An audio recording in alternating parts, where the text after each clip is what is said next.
নমস্কার।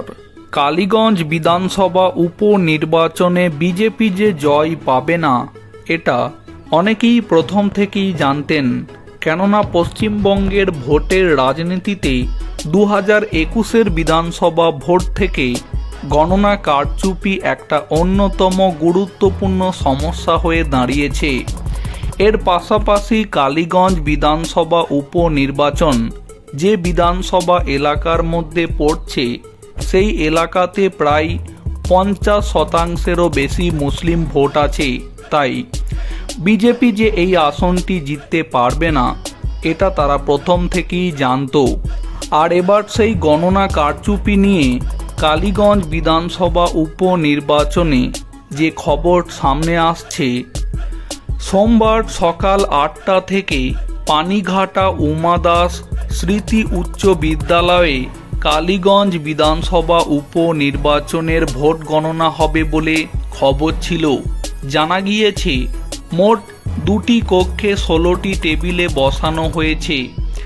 প্রতিটি ঘরে ছিল 8টি করে টেবিল। এর মধ্যে 14টি টেবিলে ইভিএম গণনা হবে এবং 2টি টেবিলে ব্যালট গণনা হওয়ার কথা ছিল। 309টি বুথের ভোট গণনার জন্য 22 রাউন্ড সময় লাগবে বলে জানানো হয়েছিল।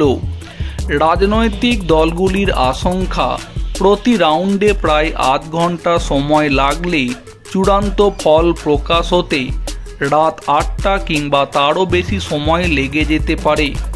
তৃণমূল কংগ্রেস, সিপিএম, কংগ্রেস জোট এবং বিজেপি 3 শিবিরই নিজেদের মতামত তুলে ধরেছে গণনা পদ্ধতি নিয়ে।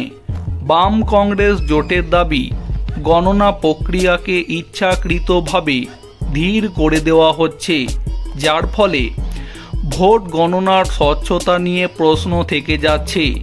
সিপিএম নেতাদের অভিযোগ, অতীতে গভীর রাতে গণনার সুযোগ নিয়ে শাসক দল তৃণমূল কারচুপি করেছে। এবারেও সেই একই আশঙ্কাই থেকে যাচ্ছে। অন্যদিকে বিজেপিও স্বচ্ছ গণনার জন্য কমিশনের কাছে আবেদন রেখেছিল।